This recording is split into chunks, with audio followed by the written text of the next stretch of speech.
Good afternoon. The UN operation in Côte d'Ivoire reports that severe violations of human rights and acts of intimidation continue to be noted in many neighborhoods of Abidjan and in the west of the country. These acts include identifying dwellings by marking them with distinctive signs. As the violence goes on, the number of dead, wounded, and missing persons is increasing rapidly. UNOSI will continue to do all in its power to ensure the protection of the population while documenting the facts so as to help the competent bodies to take measures to ensure that those responsible will be held accountable. Meanwhile, the UN mission reports that the heavily armed forces of Laurent Gbagbo's camp, supported by masked individuals armed with rocket launchers, continue to block the road to Anyama around Ndotre, the village just outside Abidjan where allegations point to the existence of a mass grave. At times, this obstruction is backed up by masked individuals armed with rocket launchers. Impediments to UNOSI's activities persist, particularly in Abidjan and in the west of the country. UN supply trucks and patrols continue to be blocked. Similarly, UN patrols continue to be followed by armed men traveling in vehicles. Meanwhile, in a special session of the Human Rights Council on the situation in Côte d'Ivoire, Deputy High Commissioner for Human Rights Kyung-Hwa Kang expressed her deep concerns over the violations of rights in the West African nation. Following the proclamation of election results, the political stalemate has been characterized by the excessive use of force by Laurent Gbagbo's supporters to repress public gatherings and carry out extrajudicial killings, among other moves. Ms. Kang emphasized that these acts are blatant violations of obligations under international human rights law. The Deputy High Commissioner also repeated the UN's call on Ivorian leaders to prevent violations of all human rights and to refrain from any incitement to violence and hatred. And her full statement is available in our office. Following the recent escalation of tensions in Gaza and southern Israel, the UN Special Coordinator for the Middle East Peace Process, Robert Seri, and his team have been engaged in efforts to help de-escalate the situation. Seri said that the UN does not want to see any renewed intensification of conflict and has been sending a message of utmost restraint and concern for the protection of civilians in Gaza and Israel.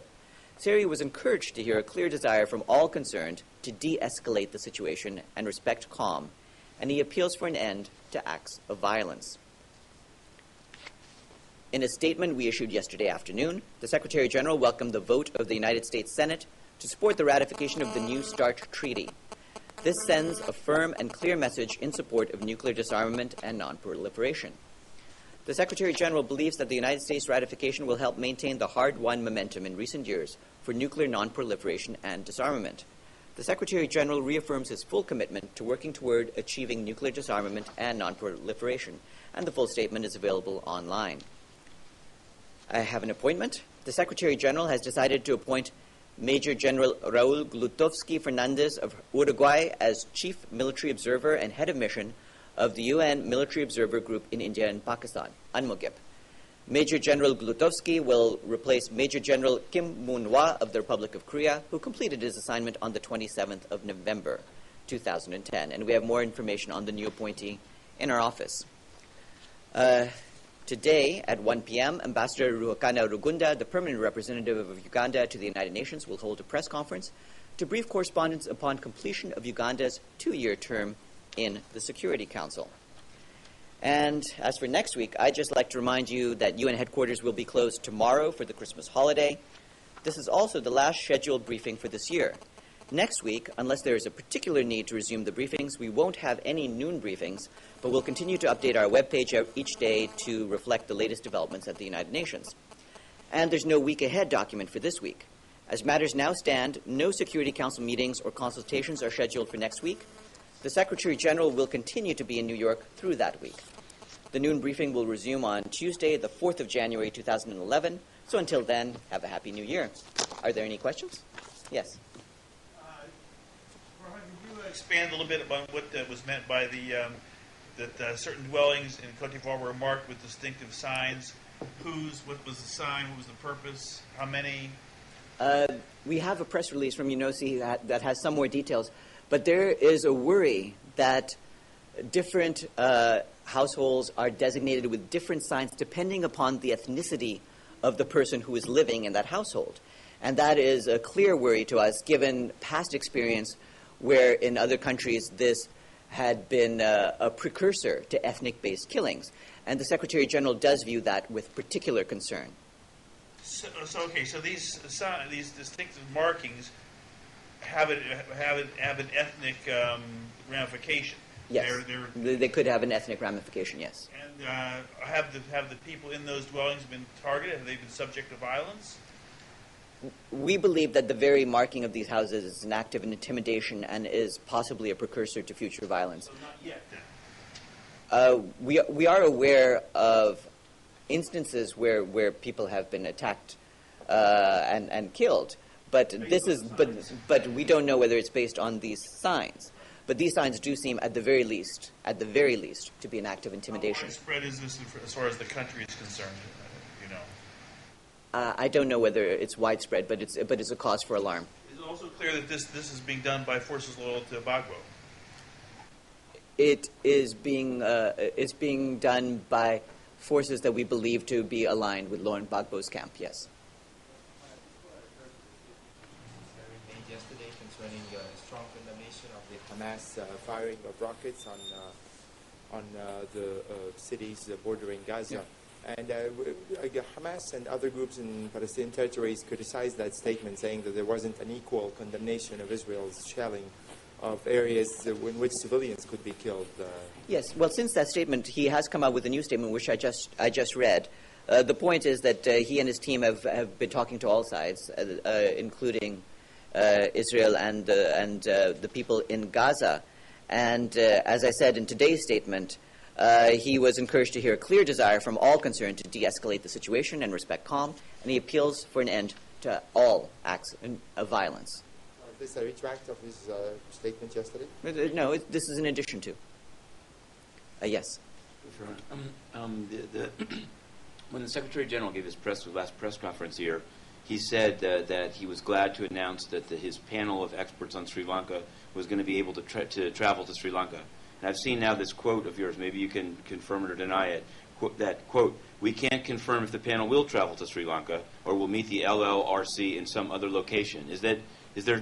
Are they traveling there? Isn't that sort of what he announced? And what's led to this change? At this stage, there's nothing to announce. We're working on potential arrangements. So we are in touch with the Sri Lankan authorities. The panel, that is to say, is in touch. I have talked to the panel, and I know that those discussions are continuing. But at this stage, we don't have an announcement to make on this. Speak to no one else in Sri Lanka or about the topic other than the members of the government-appointed LLRC? Like I said, I think that will become clear once we have some sort of announcement to make. It's clear that the panel's work is broader than simply dealing with the LLRC, however. I'm sorry, because I understand it's like a holiday season, but is your office going to be open to answer? Who's going to be answering questions there during this there's coming a bunch time? of us. Won't be me, but Martin, in fact, will be back this weekend. So there's a lot of us around. If there's a need, come Cote d'Ivoire to have a briefing, you'll have a briefing. So if circumstances warrant, the briefings will resume. We've done that in past. Normally, the week between Christmas and New Year's, also as a favor to many of you, some of whom request not having to have to come in. We tend not to. Well, I wasn't looking at you in particular. No, it's not about you, Bill. But there have been some reporters who said, "Well, do we have to come in that week?" And the thing is, whenever there are crises, we do in fact resume the briefings, and there'll be a number of us. And in any case, the website will always be updated each day at about the same time as we do the briefing. What about the budget today? Like, if this budget's not done, when it's done, is there going to be somebody from the Secretariat that's able to answer, if they're happy with the outcome? Or? Sure. Although budgetary questions, I think, would more properly be handled by my General Assembly colleague, Jean-Victor Nkolo. But there are some things for which we may have statements even later today or over the weekend as circumstances warrant. Okay, I'm just thinking, because many of the proposals are proposals of the Secretariat on human resources, on number of posts for sexual violence. Yeah. So it just seems like... Yeah, we're aware of that, and we're certainly hopeful for the passage of the budget. But yes, there's the office has still got a bunch of people, as we always tend to. Yes? Farhan, is there any update on where things stand in appointing the investigative panel or to look into the cause of the cholera outbreak in Haiti? No, there's nothing to announce just yet. We're looking, at this stage, it's clear that we'll need people with expertise in a variety of fields, That is to say, in epidemiologists, microbiologists, and experts in water and sanitation. And we're just working out what that would entail, but we don't have any announcement to make just yet. Would you expect that to be completed before the end of the year? I don't know when we can expect that. The work on that is proceeding. Yeah. Kind of, I guess, press freedom or protection of journalists questions. One is that in the Democratic Republic of Congo, there's this radio reporter, Robert Shemahamba, who was gone missing and arrested in Uvira. And since the UN has such a big MONUSCO presence there, is MONUSCO doing anything to apparently he's arrested by the government for criticizing the government. Is MONUSCO doing anything to either to secure his release or to investigate his case? We can check with MONUSCO. The other party for you to check with, however, is UNESCO, which I think might be following up on this. There's a case in Kosovo of a journalist that was beaten right in front of the UNMIC headquarters. There's a regional press group has put out a call saying that this is that attacks on journalists must cease in Kosovo. But I'm wondering, particularly given if it happened in front of UNMIC, whether UNMIC has had anything to say about that. I'm not aware of any recent communications by UNMIC, but we can check with them. And with that, I wish you all a Happy New Year.